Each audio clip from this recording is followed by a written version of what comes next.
Alors, comme titre d'homélie en ce soir de Noël, pour ne rien manquer à Noël. Je commence avec deux petites anecdotes qui me viennent en tête lorsque je pense personnellement, moi, à Noël puis au temps des fêtes. Il y a 2 jours, j'ai eu un petit joie, un petit bonheur qu'on a de temps en temps quand ça nous arrive.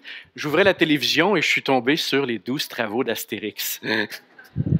Et ça me ramène immédiatement à tous ces souvenirs du temps des fêtes où là, on écoutait Ciné Cadeau à Radio-Canada et là, on écoutait toutes les histoires, les bandes dessinées.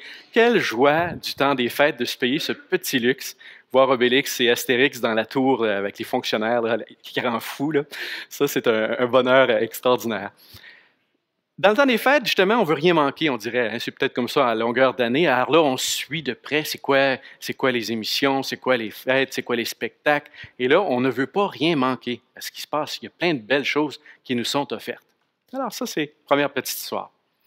Il y a quelques années, j'étais à Québec et avec un groupe de jeunes qui s'appelle le Tisonnier, on avait depuis quelques années pris l'habitude d'aller célébrer Noël dans la rue.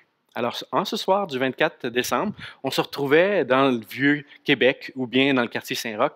Et je me souviens d'un de ces Noëls-là où on était devant l'église Saint-Roch, un peu plus à côté, je dirais, entre 2 banques. On avait installé une petite table et là, on célébrait, il y avait de la neige, des touristes brésiliens qui arrivaient de nulle part, des gens un peu saoux qui se promenaient dans la rue, qui arrivaient là. On était un groupe un peu hétéroclite, mais c'était là que ça se passait. Et ça m'a toujours touché. C'est à l'endroit le plus inattendu, le plus incongru, avec les gens les moins préparés, planifiés, choisis, que parfois se vit des moments absolument merveilleux. Ce soir, Noël, ça se passe, ça se célèbre partout dans le monde. Puis je me demande si on est toutes là. Juste vous le dire, là, c'est là, Noël, c'est en ce moment, là, OK? Pour ceux qui se demandent encore, je suis vraiment à Noël, là, je rêve-tu? Oui, c'est là, on y est rendu. On est là, mais des fois, on n'est pas toutes là. On n'est pas toujours toutes là. Alors ce soir, comment vivre Noël sans le manquer, pour rien manquer de ce qu'on veut vivre? Je lisais un article aujourd'hui même, en fait, sur le monde dans lequel on vit, où on est extrêmement sollicité par plein d'affaires. Pensez à ce monde, la publicité de tout bord, de tous côtés, sur les ordinateurs, Internet, comment on est saturé d'informations, de nouvelles, de tellement d'affaires qu'on en vient à ne plus savoir se retrouver. Il y a un auteur qui parle qu'on est appelé à développer une nouvelle forme, il appelle ça une nouvelle forme d'économie. Ça serait l'économie de l'attention. Nos ancêtres, il y a bien, bien longtemps, c'était une économie qui était centrée sur la terre.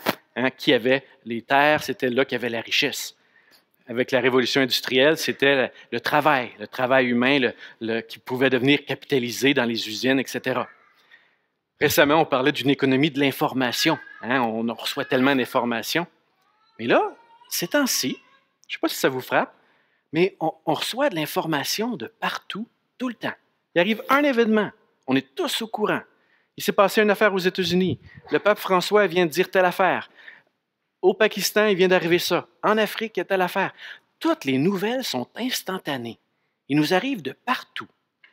Et justement, on en viendrait rapidement à être saturé.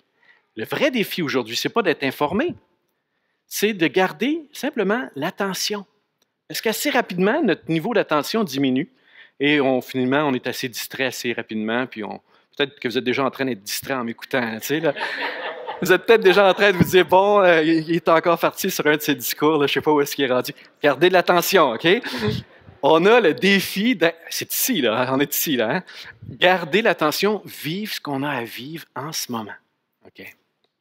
Et il y a une maladie qui appelle ça, il appelle ça la peur de manquer quelque chose. En anglais, il appelle ça Fear of Missing Out, FOMO. Alors, il semblerait qu'à force de savoir qu'il se passe toujours plein d'affaires, on devient angoissé parce qu'on ne veut plus rien manquer. On veut assister à tout. Tellement qu'à un moment donné, on ne peut pas tout faire. Et on a l'impression, comme les jongleurs, qu'on en manque des bouts. Puis on a couru, puis on dit finalement, je n'ai pas été capable, j'en ai manqué des morceaux, j'en ai échappé des morceaux. Tant et si bien qu'il y en a qui ont développé un nouveau mouvement, ça s'appelle la joie de manquer des affaires. Joy of missing out. Jomo. Mais alors voilà, on passe de la peur de manquer des affaires à la joie. Puis je trouve que c'est brillant, cette affaire-là. Parce que ça nous dit, à force de vouloir tout avoir puis rien manquer, on finit par justement en manquer. Puis peut-être justement à manquer l'essentiel. Peut-être qu'on a à laisser tomber des choses pour retrouver de la place pour l'essentiel. Ici, ce soir, c'était ça qui nous était proposé. De refaire un choix, de laisser tomber des choses pour reprendre en main l'essentiel de nos vies. Moi, ce soir, je nous propose, et je trouve que les textes nous le font très, très bien, de prendre le chemin qu'ont pris les bergers, le chemin des bergers. Ils m'inspirent beaucoup, les bergers. En tout cas, ces derniers temps, je réfléchissais à ça, puis ils sont sympathiques. D'abord, c'est des gens qui sont très marginaux, hein, qui sont en marge de la société. C'est des gens pauvres. Ils n'ont rien. Très, très pauvres. Et ils se situent dans un champ, la nuit, dans un endroit perdu. Et je pense que ça peut peut-être nous ressembler à nous. Ce soir, si c'était nous les bergers, peut-être que ces temps-ci, toi, tu te sens aussi marginal dans ta propre vie. Peut-être que tu as l'impression d'être dans la nuit, qu'il n'y en a pas gros d'espérance et de lumière. Peut-être que, comme les bergers, tu as l'impression d'avoir les mains vides. Bien, la bonne nouvelle, c'est que c'est pour toi ce soir, Noël. Qu'est-ce qui se passe avec les bergers? Deux choses. Ils ont, par leur pauvreté, une capacité de recevoir. Et quand on est trop saturé, on n'a pas de place pour recevoir. Et si Noël, c'était une occasion d'arriver ce soir juste à reconnaître comme on est notre pauvreté, notre fragilité, il me semble que Noël pourrait être plus simple.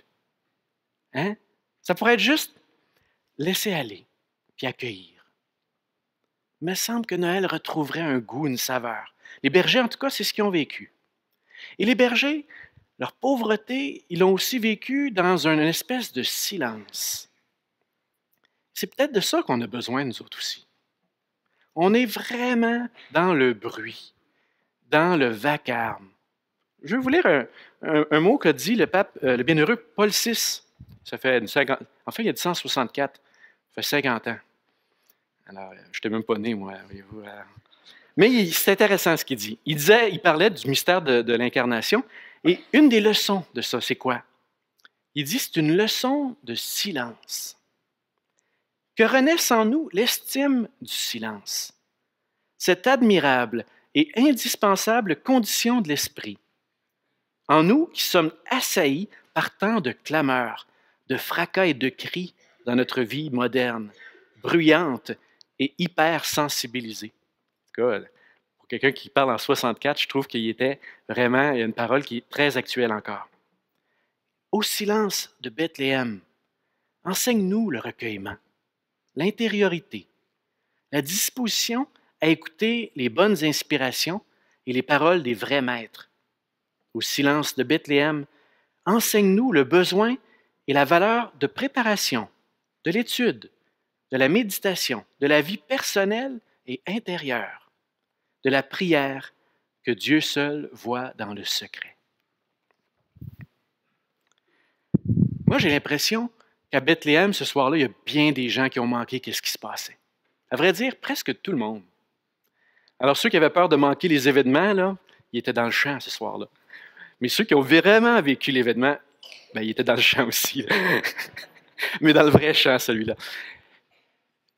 Tout le monde a manqué l'événement, sauf ceux qui ont été capables d'entrer dans le silence, dans la paix. Et je pense, moi, que beaucoup de monde vont manquer l'événement ce soir. On est invités à ne pas le manquer, nous autres, à entrer dans cet événement en profondeur. Et la porte pour le faire, on l'appelait la prière, on peut l'appeler la contemplation, la méditation, le silence, toutes des attitudes qui vont nous permettre de rester centrés. Et si ça pouvait être ça pour nous ce soir, Noël, juste une belle occasion d'entrer à l'intérieur de nous et de vivre une rencontre bouleversante. Moi, je suis sûr que ça peut changer des vies. Ta vie, ma vie. Les bergers, nous dit le texte de Saint Luc, ils ont été enveloppés de lumière. J'aime beaucoup l'expression. être enveloppé de lumière. On a parlé de l'enfant Jésus qui était emmailloté dans la mangeoire. Les bergers, eux autres, ils ont été comme enveloppés de lumière. Il me semble qu'on aurait besoin de ça ce soir. Il me semble que notre monde aurait besoin d'être enveloppé de paix, d'amour. C'est ça qui offre Dieu en ce soir de Noël. La joie. Je viens vous annoncer une grande joie. Pensez pas que c'est pour les autres. Pensez pas que c'est pour demain. C'est pour toi, ce soir, en cet instant. La joie de Noël, elle t'est offerte. La paix de Noël, elle nous est offerte. Alors, pour rien manquer à Noël cette année, fermons la télévision, Internet, mettons de côté toute cette somme de distractions et faisons comme nous dit tant de maîtres de sagesse. Prenons le temps de vivre cet extraordinaire émerveillement, cette contemplation de cette scène merveilleuse. Parce que pour nous ce soir, Noël a le pouvoir de changer des choses, de transformer nos ténèbres en lumière. Et j'aime tellement la phrase du prophète Isaïe.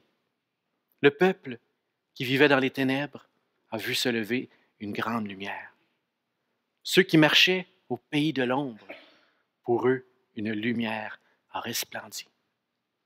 Que resplendisse en nos cœurs ce soir la vraie lumière de Noël.